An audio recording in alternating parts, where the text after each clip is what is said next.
What is good, horror horror? This is your boy Horror Gamer back with another video for you. And as you can tell by the title of this video, we have another Horror Gamer Reads.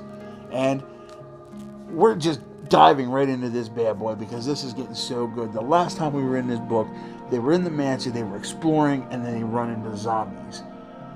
And now the fuckery has started. All hell's breaking loose. Cats and dogs living together. No, I'm just kidding, but in all seriousness, like, we're getting to the nitty gritty here. We're in the mansion now. We come across our first zombies. They've split up. So with all that being said, let's just dive right into it. Let's just see where this story goes, because I've never read this book, so I'm experiencing it for the first time with y'all as well. So let's just dive right in and see where we're at. All right. Chapter 6. Wesker, Barry shouted, his deep voice echoing through the chilly room. Captain Wesker. He jogged toward a row of arches at the back of the hall, calling to Jill over his shoulder as he ran. Don't leave the room. And Jill walked to the stairs, feeling almost dizzy. First Chris, now the captain. They hadn't been gone 5 minutes, and he'd said he was going to stay put. Why would he have left? She looked around for signs of a struggle. A spent cartridge, a spot of blood.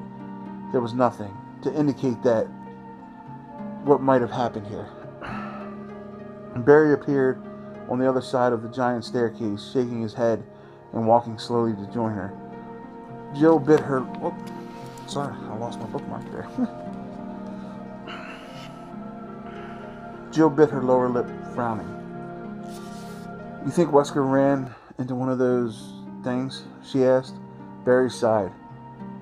I don't think the RPD showed and snuck him out. Though if he did run into trouble, we would have heard the shots. Not necessarily. He could have been ambushed, dragged away. They stood silently for a moment, thinking Jill was still a bit shaken from the face-to-face with the walking corpse, but thought she'd accepted the facts pretty well.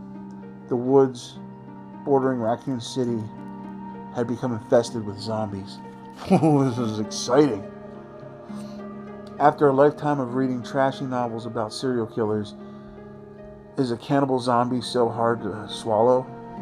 Somehow it wasn't, and neither were the murderous dogs or the secretly kept estate. There was no question that it all existed. The question was, why?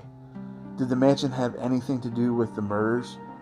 Or had the zombies simply overrun it like they'd overrun Raccoon Forest? And was the creature the last thing Becky and Pris saw? She rejected the thought almost violently. Thinking about the girls now would be a mistake. So do we go looking for him, or do we wait? Jill said finally. Go looking. Ken made it here. The rest of the Bravos could be somewhere in this house. It'd be easy enough to get lost. Chris, he half smiled, though Jill could see the worry in his eyes. Chris and Wesker got sidetracked, but we'll find them. It'd take more than a couple of walking stiffs to cause either of them any grief. He reached into his pocket in his vest and pulled out something wrapped in a handkerchief, handing it to her. She felt the thin metal objects between the light fabric and recognized them instantly. It's the set you gave me to practice with last month, he said. I figure you'll have better luck with them. Jill nodded. Master of Unlocking. That's in the game. Tucking the lockpicks into her hip pouch. Barry had taken an interest in her former career, and she'd given him a few pieces from her old set, several picks and torsion bar. They could come in handy. The small bundle settled on top of something hard and smooth. Trent's computer. In all the excitement, she had totally forgotten about her strange encounter in the locker room. She opened her mouth to tell Barry, then shut it, remembering Trent's cryptic warning. I wouldn't mention this conversation to anyone. Screw that. She'd almost risked it anyway with Chris. And where is Chris now? Who's to say that Trent's dire consequences haven't already occurred? Jill realized what she was thinking and had to fight off any urge to laugh at herself.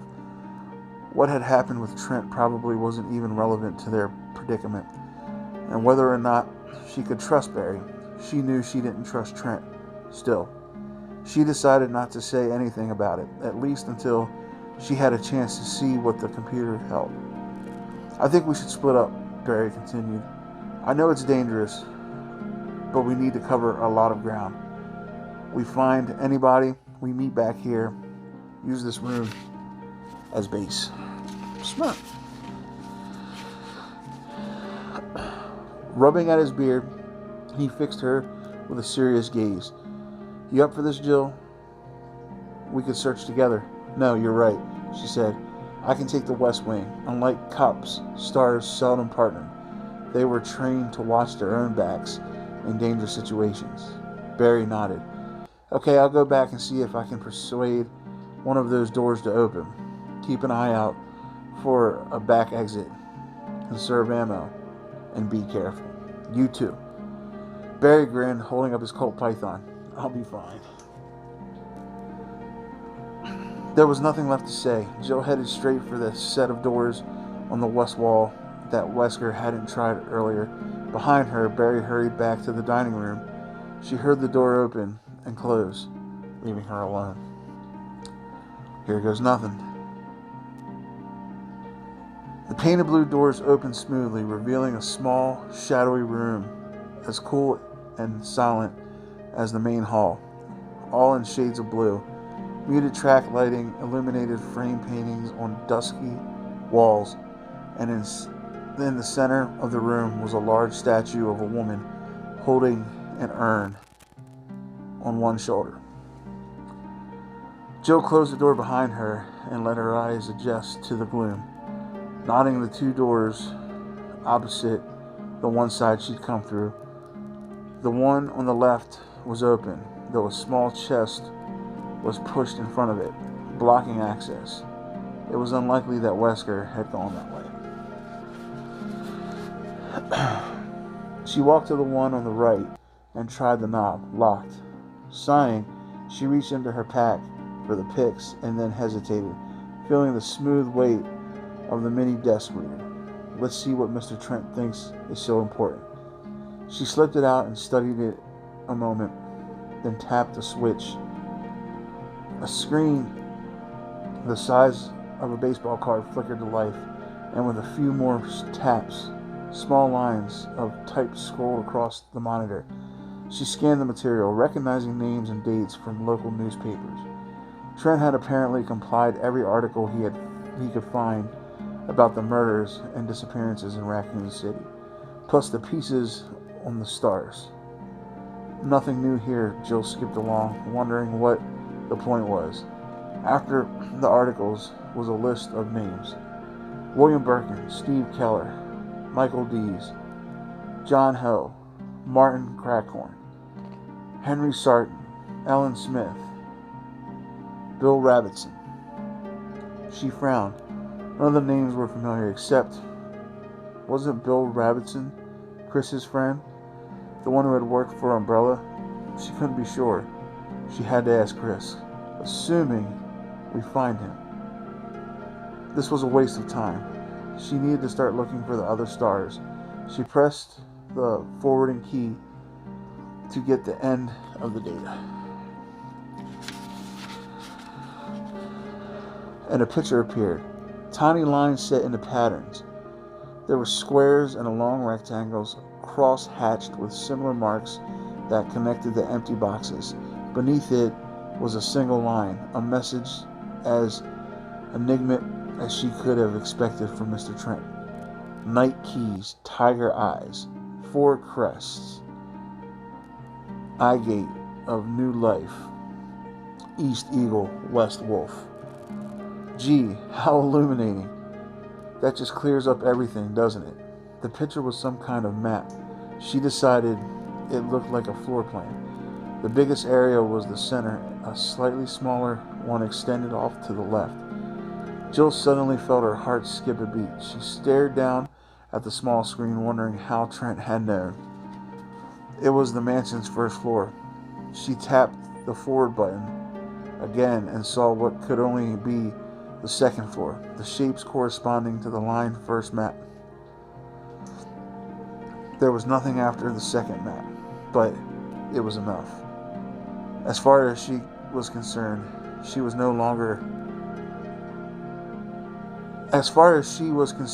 was no longer any question that the Spencer estate was the source of the terror in Raccoon City, which meant the answers were here, waiting to be uncovered. It's getting creepy. The zombie groaned as Chris fired point blank into its gut, twice. The shots were muffled by its rancid flesh, and it fell against him, expelling a rush of foul, stinking air across his face. Chris pushed it away, the back of his throat locking. His hands and the barrel of his weapon were dripping with sticky fluids. The creature collapsed to the floor, its limbs spasming. Chris backed away, wiping the Beretta against his vest as he took a deep breath, trying to desperately not to vomit. The zombie out in the hall had been a dissected mess, shriveled and dried. This one was fresh, if that was the right word. Festering, necrotic, wet, slowly passed. He didn't have a particularly weak stomach, but the smell, God. Keep it together. Could be more of them. The hall he'd entered was all dark wood and dim lit. For the moment, there was no sound except the pulse of blood in his ears. He looked down at the body, wondering exactly what it was, what it had been. He had felt its hot, fetid breath against his face. It wasn't a reanimated corpse, no matter what it looked like. He decided it didn't matter. For all intents and purposes, it was a zombie. It had tried to bite him, and creatures like that, like it, had already chowed down on some of Raccoon's population. He needed to find his way back to the others, and they had to get help. They didn't have the firepower to handle the situation alone. He ejected the empty clip from the gummy weapon and quickly reloaded, his chest tightening with stress. 15 rounds left. He had a Bowie knife, but the thought of going up against the zombie with only a knife wasn't all that appealing. There was a plain-looking door to his left. Chris pulled the knob, but it was locked. He squinted at the keyhole and wasn't all surprised to see an etching at what looked like armor, sword armor. There was a definite theme developing. He moved down the wide hall, listening for any sound and taking frequent deep breaths through his nose. The goo on his vest and hands made it hard to tell if there were any more of them around. The smell was all over him, but it could be his only chance to avoid another close encounter. The hall turned to the left, and he took the corner fast, sweeping the Beretta across the wide wooden expanse. There was a support pillar partially blocking his view, but he couldn't see the back of a man. He could see the back of a man just past it, the slumping shoulders and stained clothes of one of the creatures. Chris quickly edged to the right, trying to get a clear shot. The zombie was maybe 40 feet away, and he didn't want to waste his last rounds. At the sound of his boots against the hardwood floor, it turned, shuffling slowly, so slowly that Chris hesitated, watching the way it moved. This one seemed to have been dipped in a thin layer of slime, dull light reflecting off its glistening skin. as it stumbled almost blindly towards Chris. It slowly raised its arms, its pale, hairless skull wobbling on its emaciated neck. Silently, it shuffled forward.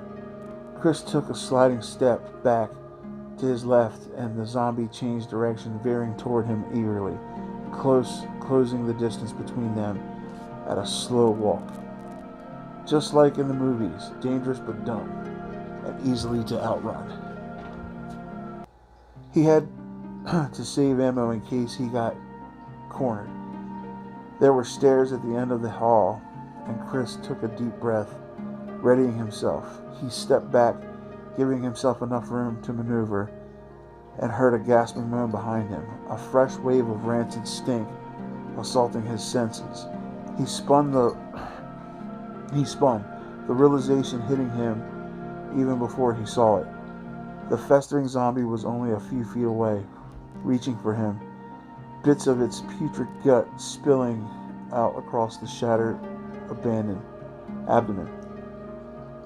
He hadn't killed it, hadn't waited long enough to make sure, and his stupidity was about to cost him.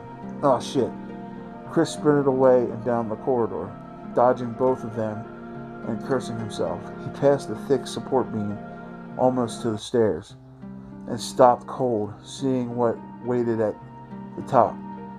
He caught only a glimpse of the ragged creature standing at the head of the stairs, and spun away, raising his weapon to face the attackers that shambled toward him hungrily. From the shadows beneath the steps came a heavy, gurgling sigh and the scuffling of wood. Another one. He was trapped. There was no way he could kill all of them. Door! It faced the side of the stairs, the dark wood blending so well with the shadows that he almost hadn't seen it. Chris ran for it, grabbing at the handle, praying that it would open as around him the creatures closed in.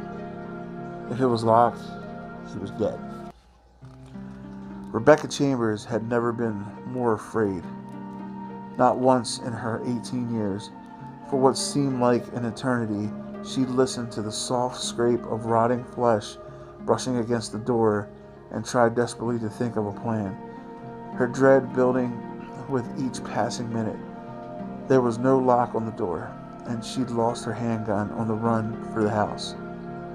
The small storage room, though well stocked with chemicals and stacks of papers, had offered nothing to use as a defense except a half-empty can of insect repellent. It was the can she gripped now, standing behind the door of the tiny room. If or when the monsters finally figured out how to use the doorknob, she planned on spraying it in their eyes and then making a run for it. Maybe they'll be laughing so hard I'll have a chance to slip past. Bug spray, great weapon. She'd heard what could have sounded like gunshots somewhere close by, but they weren't repeated. Her hope that it was one of the team faded as the seconds ticked past, and she was starting to give serious consideration to the concept that she was the only one left when the door burst open and a gasping figure hurtled inside. Rebecca didn't hesitate. She leapt forward and pressed the button, releasing a cloud of chemical mist into its face, tensing herself to run past it. It yelled and fell back against the door, slamming it shut. It covered its eyes, spluttering. It wasn't a monster. She'd just maced one of the alphas. Oh no, Rebecca was already reaching into her field medic kit, her immense relief at seeing another of the stars battling with monumental embarrassment. She fumbled out a clean cloth and a tiny squeeze bottle of water, stepping toward him. Keep your eyes closed and don't rub them in. The alpha dropped his hands, face red, and she finally recognized him. It was Chris Redfield, only the most attractive guy in the stars not to mention her superior. She felt herself blush and was suddenly glad that he couldn't see her. Nice going, Rebecca. Way to make a good impression on your first operation. Lose your gun, get lost, blind a teammate. She led him over to the small cot in the corner of the room and sat him down, letting her training take over. Lean your head back. This is going to sting a little. But it's just water, okay? She dabbed at his eyes with a damp cloth, relieved that she hadn't sprayed him with anything worse. What was that stuff? He asked, blinking rapidly. Tears and water streamed down his face, but there didn't seem to be any damage. Bug repellent. The label's been ripped off, but the active ingredient is probably permethrin.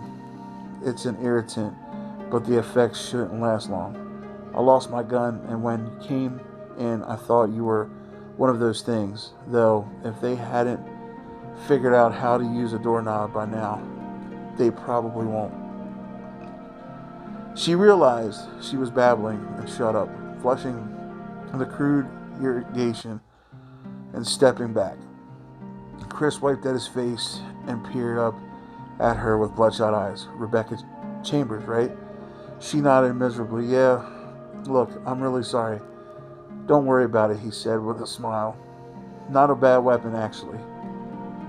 He stood up and looked around the small room, frowning. There wasn't much to see. An open trunk full of papers, a shelf lined with bottles, mostly unlabeled chemicals, a cot, and a desk. Rebecca had been through it all in her search for something to use against the creatures. What about the rest of your team? He asked. Rebecca shook her head. I don't know. Something went wrong with the helicopter, and we had to set down. We were attacked by animals, some kind of dogs, and Enrico told us to run for cover. She shrugged, suddenly feeling like she was about 12 years old.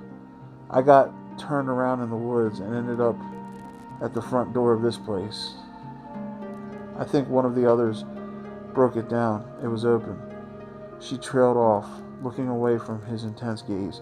The rest was probably obvious. She had no weapon. She'd gotten lost. She'd ended up here. All in all, a pretty poor showing. Hey, he said softly. There's nothing else you could have done. Enrico said run. You ran. You followed orders. The creatures out there, the zombies, they're all over the place. I got lost too. And the rest of the alphas could be anywhere. Trust me.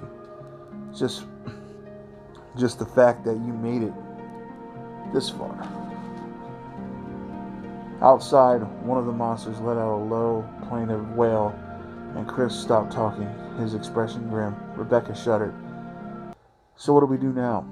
We look for the others and try to find a way out, he sighed, looking down at his weapon.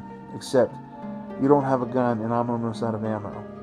Rebecca brightened and reached into her hip pack. She pulled out 2 full magazines and handed them over, pleased that she'd had something to offer him. Oh, and I found this on the desk, she said, and produced a silver key with a sword on it. She didn't know what it unlocked, but thought it might be useful to Chris. Chris stared at it thoughtfully, then slipped it into his pocket. He walked to the open trunk and looked down at the stacks of papers. He rifled through them, frowning. Your background's in biochemistry, right? Have you looked through these? Rebecca joined him, shaking her head. Barely. I've been kind of busy watching the door. He handed her one of the papers and she scanned it quickly. It was a list of neurotransmitters and level indicators. Brain chemistry, she said. But these numbers are all screwed up. The serration and the norepinephrine are too low. But look here. The dopamine is off the chart. We're talking big time H0rr0r0 whatever the hell that means. She noticed the ingredients She noticed the incredulous look on his face and smiled a little. Being an 18-year-old college grad, she got a lot of that. The stars had recruited her right after graduation, promising her a whole team of researchers and a lab of her own to study molecular biology, her real passion, provided, of course, that she went through basic training and got some field experience. No one else had shown much interest in hiring a whiz kid. There was a soft thump at the door, and her smile faded. She was getting experience, all right. Chris fished the sword key out of his pocket and looked at it seriously. I passed a door with a sword engraved over the keyhole. I'm going to check it out, see if it leads back to the main hall. I want you to stay here and go through those files. Maybe there's something we can use. Her uncertainty must have shown in her face. He smiled gently, his voice low and soothing. I've got plenty of ammo, thanks to you, and I won't be gone long. She nodded, making a conscious effort to relax. She was scared, but letting him see it wasn't going to help matters. He was probably scared too. He walked to the door, still talking. The RPD should be here any time, so if I don't come back right away, just wait here. He raised the weapon, putting his other hand on the knob. Get ready. As soon as I'm out, move the trunk in front of the door. I'll give you a yell when I get back. Rebecca nodded again, and with a final quick smile, Chris opened the door and looked both ways before moving out into the hall. She closed the door and leaned against it, listening. After long seconds of silence, she heard the rattle of gunfire not far away, 5 or 6 shots, then nothing. After a few minutes, she moved the trunk to block part of the door, edging it in front of the hinges so she could push it out of the way easily. She knelt in front of it, trying to clear her thoughts as she started looking through the papers, trying not to feel as young and unsure as she actually felt. Sighing, she pulled out a handful of papers and started to read. Whew. And with all that, horror horde, I think that's going to be it for today. So, Chris and Jill and Barry all run into these crazy zombies. And Barry gives Jill the infamous lockpick set because, Jill has acquired skills over the years in her other career that allows her to open doors and, do what she's got to do. So, I don't know about you guys, but I'm thoroughly enjoying this book. I mean, I don't know if any of y'all played the game, but I have played the game, so I like the way this author is explaining some of the areas in the game. I'm seeing in my head because of it, and it's amazing. Like, I'm picturing these areas, and the way the author is just writing this is just so amazing. I'm so pumped for this book. I can't wait to get further into it. So, all right, Horror Horde, with all that being said, I really hope you enjoyed this episode of Horror Gamer Reads just as much as I enjoyed making it for you. I know I'm not the strongest reader, but I do enjoy it. I do love doing it. So, hope you guys enjoyed it. And with all that being said, if you haven't done so yet, hit that subscribe button along with that dingly ding ding button. That way, every time your boy Horror Gamer throws up one of these Horror Gamer Reads, you're in the know. Also, after you're done doing that, head on over to the Horror Gamer Patreon and see what kind of perks you get with, being a patron. And just know that every penny that is put into there comes back to the channel so I can make better content for you. So, alright, Horror Horde, with all that being said, I love you guys. Thank you guys. And until next time, this is your boy Horror Gamer saying, as always, don't fear the darkness. Embrace it.